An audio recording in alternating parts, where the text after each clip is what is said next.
So, three of the things that Kathleen pointed out that break down our trust are fear and suspicion and our desire for control. So between those three things, we're going to be focusing a lot on the fear tonight and a little bit of the control as well. And the memory verse that Kathleen has that's going through this whole series is Proverbs 3:5, which, if anyone remembers this, is trust in the Lord with all your heart and lean not on your own understanding. So it's like, what is an example from my life that would be really cool and hip and relevant if you're in 6th or 7th or 8th grade, right? And I thought skateboarding, because for my 29th birthday, I decided to finally overcome my enormous fear of skateboards and learn to skateboard. So I got a skateboard from a friend. I started trying to skateboard because for all of my life, whenever I touched a skateboard, I would get up to about 5 miles an hour. I'd be like, oh, this is pretty cool. And then I would start wobbling. Has anyone had the death wobble on a skateboard? Yeah. Yeah, right? It gets worse and worse and worse. But you're rolling, right? So you're just stuck on it. You're trapped on this wobbling death machine. I just jump off. Well, that's smarter than I am. So I just keep going and hope that it'll get better, and it doesn't. And then it finally wobbles up underneath me, and I eat it really hard, and I just roll my ankle. So skateboards were just...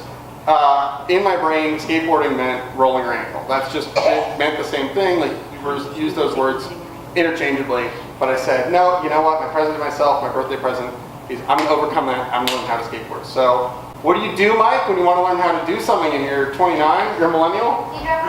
You Google it, that's right. So I got on Google, like a good little millennial, and Googled how to avoid death wobbles, right? And I just saw entry after entry after entry from feel-good, cool skateboarders who wanted to be helpful but really weren't, who said, you just got to trust the board. You just got to go with it, right?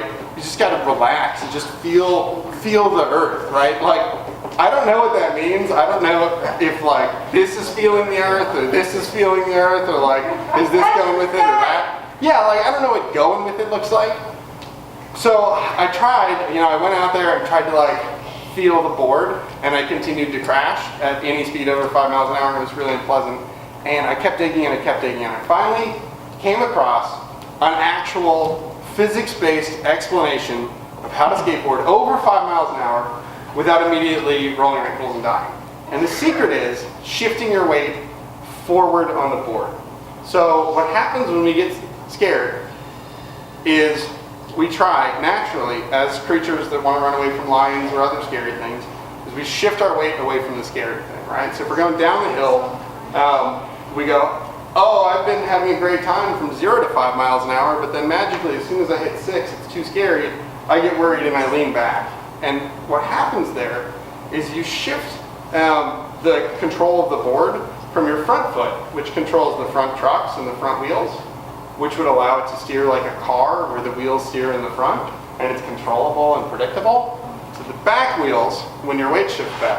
And now you're steering with the back wheels, which is like driving a forklift, or like driving a car in reverse, or, I don't know, probably, do we have any forklift drivers in here? Does that analogy really land with anyone? Yeah, okay, cool. Anyway, so if we don't have any, yeah, John, is driving a car in reverse? It's not easy. Yeah. Okay. So it's fun. Don't do it, but it's not easy. Let's use a comparison that might be more applicable. Who here has crashed on a skateboard from speed wobbles? Yes, you know exactly what I'm talking about. It's like riding a bike. I did a longboard. Yeah, it could be a longboard too. As soon as you shift your weight back, you're steering with those back wheels, and everything goes bad real quick. And so I took this knowledge and I went out there and I said, okay, no matter what happens, I'm going to keep my weight forward. And I hit 5 miles an hour, and I was still going. And I hit 6 miles an hour, and I was still going. I hit 7 miles an hour, and that's about as fast as I got going because I chose a really, really small hill because I was terrified. But the point is that I went 7 miles an hour on a skateboard without crashing. It was amazing. Thank you. Yeah.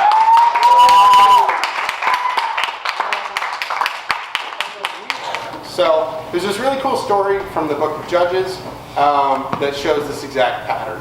And it's the story of Gideon. So we've got a great verse, but we'll get to that in a second. It's a nice long verse, so I'll give you a little bit of context.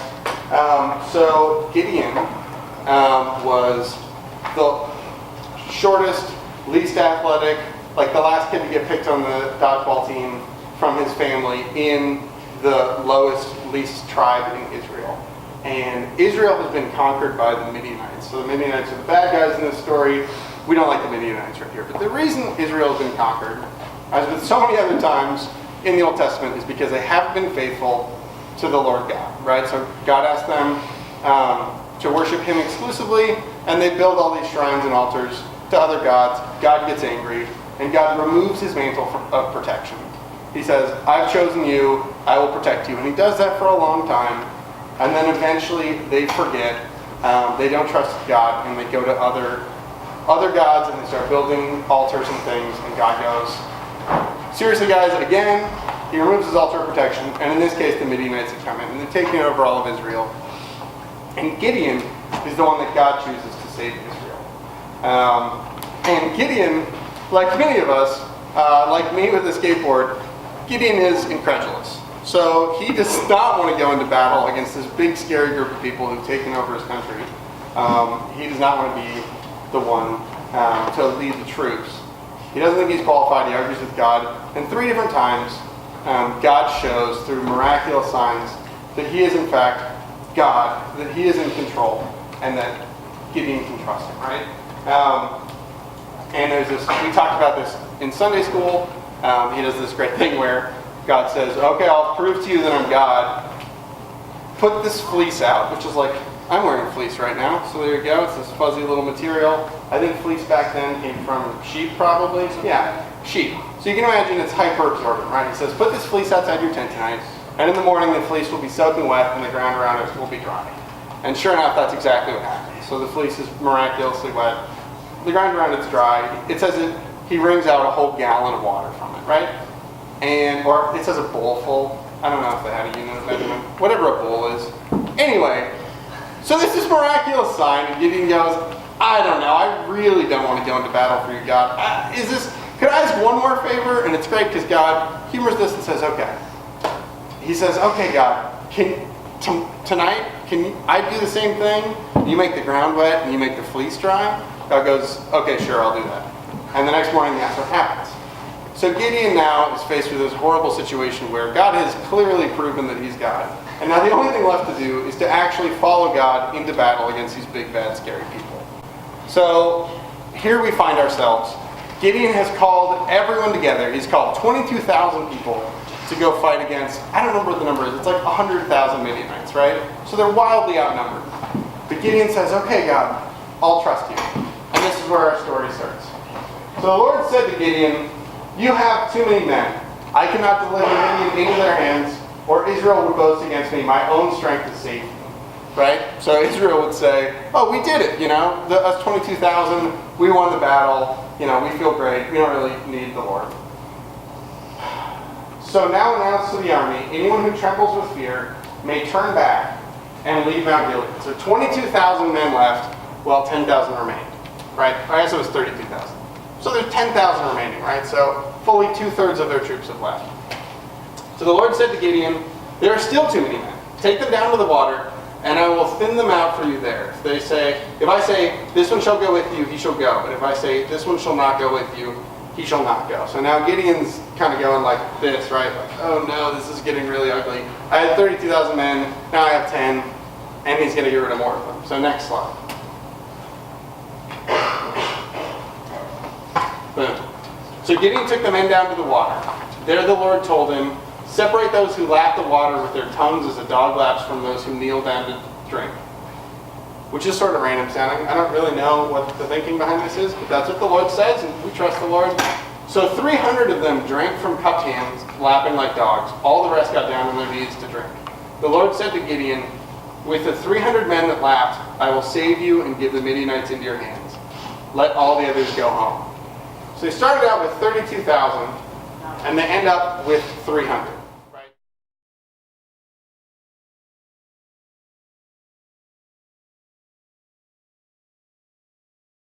And as we lean out and trust in Jesus, and he delivers, and he is faithful, then we can begin to trust him more and more. And it's a relationship that grows throughout your lifetime.